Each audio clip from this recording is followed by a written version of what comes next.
much, Susan, for telling my life story. It is a great pleasure to be here. I've always had a very active interest in women's health, and the impact of kidney disease on women's health has been a professional interest of mine, and it's a real pleasure to tell you, this audience, about some of the work we're doing right now. As my introducer mentioned, I now have the interesting job of heading the National Center for Complementary and Alternative Medicine. We're a research organization, but we work hard to generate the kind of evidence that the previous speaker was summarizing in different areas. And our business is building evidence, and I want to tell you a little about that. Complementary medicine is a term used to refer to a group of diverse medical and healthcare interventions, practices, products that are not generally part of conventional medicine. The boundaries of what is complementary or what is indeed alternative are gray, and they change over time. In the 60s, the recommendation of including the kind of practices in the delivery room of Lamaze were in fact an alternative form of medicine. And indeed, in the 50s, breastfeeding was not recommended by the American Pediatric Association. So good ideas have frequently come from outside of the mainstream. And part of our job is to make sure that ideas that are somewhat outside the mainstream nonetheless get the science they need. One area that's very active for us right now is studying the broad range of mind and body interventions that people undertake as part of promoting their own health. That would include acupuncture, mindfulness-based meditation, guided imagery, progressive relaxation, Tai Chi, Qigong, yoga, hypnosis, and so on. These range of practices are in fact being integrated in a variety of healthcare settings, often and most commonly for management of pain. Some of the time there's evidence surrounding this, some of the time there isn't, but this is a very active area for us in the research we are supporting currently. We also have supported an awful lot of research in the 10 years this organization has existed on dietary supplements and natural products. We've done studies on glucosamine for osteoarthritis, St. John's wort for depression, ginkgo for cognitive decline or early dementia, echinacea for colds, and fish oil for cardiovascular risk factors. By and large, these large studies, which have cost a lot of money and occupied people for many investigator hours, have been disappointing to the investigative community, and the benefits that were expected by the investigators have not been confirmed. Although, in fact, the exception to that would be fish oil, where there is evidence of impact on cardiovascular risk factors. We have currently a pretty active portfolio looking at probiotics and their impact on antibiotic-induced diarrhea, and the new tools that come from the microbiome are allowing us to say, yeah, maybe probiotics do change the bacterial populations in our gut. But these are just examples of areas that we support research on. In part because of the disappointment of the very large dietary supplement studies, much of our work on natural products right now emphasizes really understanding mechanisms in order to build a stronger basis for ultimate large-scale human study. So here's just a few of the facts on the complementary and alternative health practices that are being used. About 40 million Americans are using some kind of natural product defined for this purpose as non-vitamin, non-mineral dietary supplements. And the next set of practices, breathing and relaxation techniques, meditation, chiropractic massage, and yoga, are also widely used for health indications. The reasons people turn to these practices are predominantly for management of back pain, neck pain, joint pain, and headaches as the commonest reasons for use of these health practices. The changes, the data I'm showing you come from a large survey implemented by the CDC on health practices. This survey has been done twice, in 2002 and 2007. And the changes in pattern of use for practices which we sometimes call mainstream complementary medicine, like meditation, massage, and yoga, are quite significant. The third survey, the 2012 survey, is now ongoing, and we will soon be able to see how these patterns and trends are changing.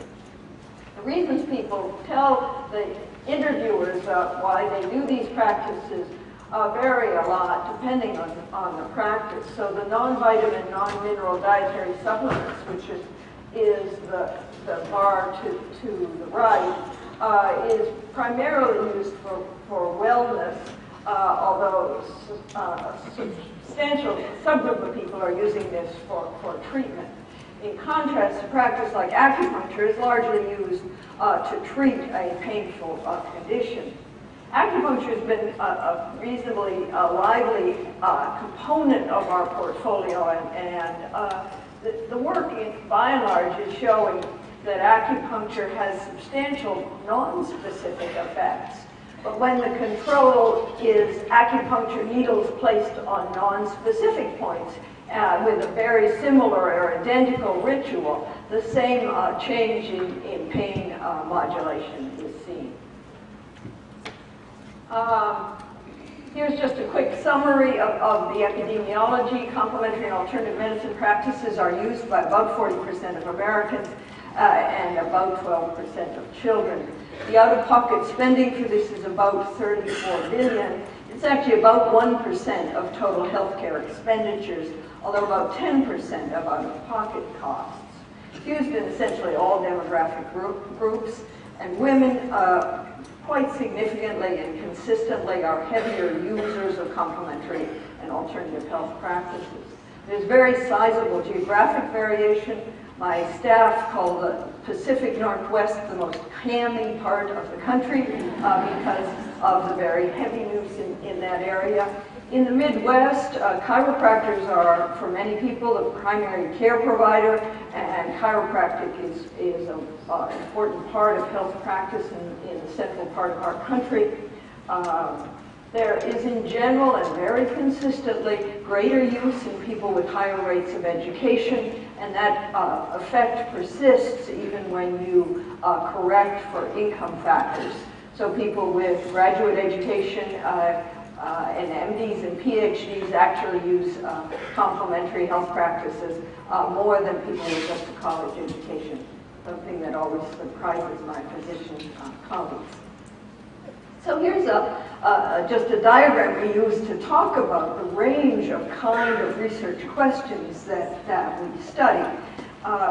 People at the NIH, we often think of our work as supporting a pipeline that goes from the lab to a practice, but in the field we're responsible for in NCAM, it really isn't a pipeline because these practices are in fact in current use.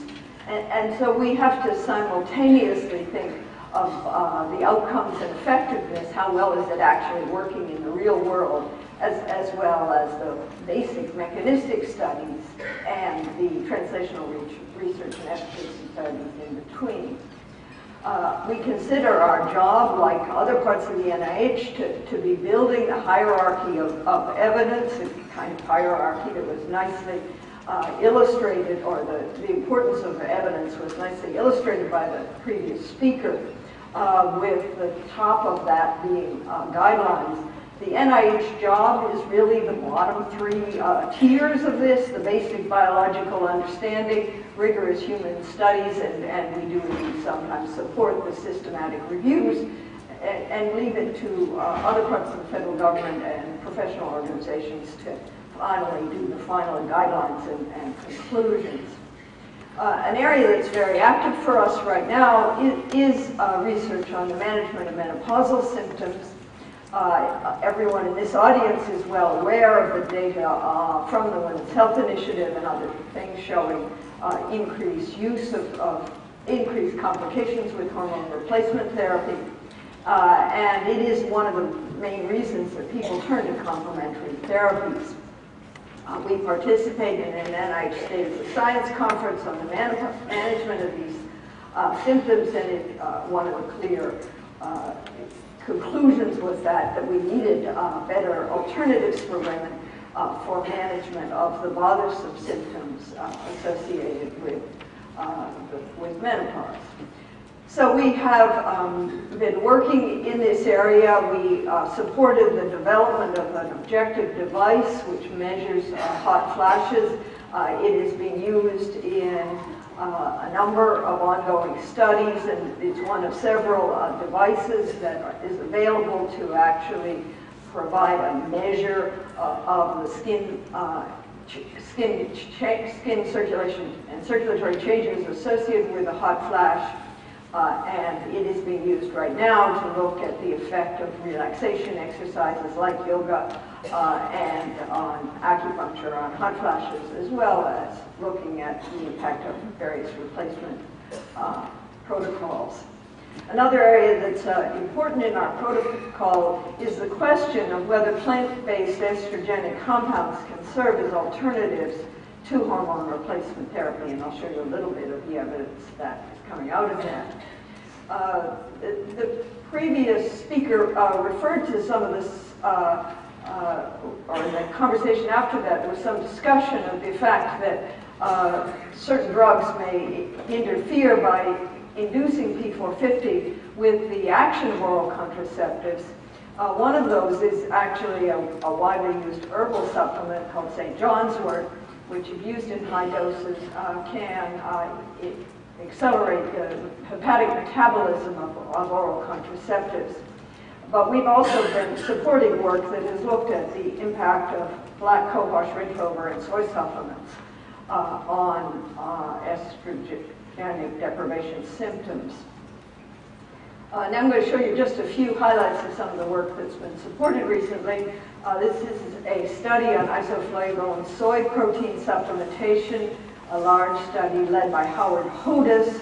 The study failed to show positive benefit of soy protein supplementation on atherosclerosis progression in healthy postmenopausal women.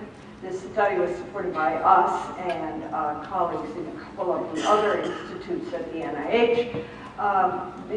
The study has not really provided everything we need to know about soy, and there is still a fair amount of work going on this. This is another study that looked at the impact of the dietary fat composition on cognitive decline. This is not an interventional study, this is an epidemiologic study, but is part of the growing evidence that trans and saturated fats are associated with accelerated cognitive decline. So these are just two examples of the way the work, these are two brand new papers, but they're examples of the way our work is building an evidence base that will allow the kind of guideline development and that you saw in the previous talk. Another area where of disappointment in a way has been in studies on cranberry juice. Some of you may urge your patients with recurrent urinary tract infections to try cranberry juice. The placebo-controlled trial, which used an extract of cranberry,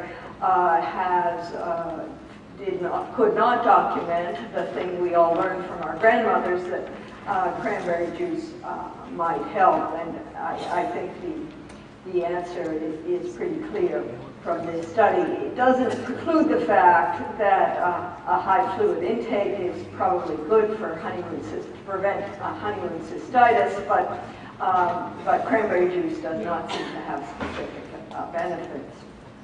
This is an older study, and one, again, that was disappointing, but I think it is important to mention. Black cohosh and red clover did not have a different effect from placebo in symptoms of menopause, the vasomotor symptoms.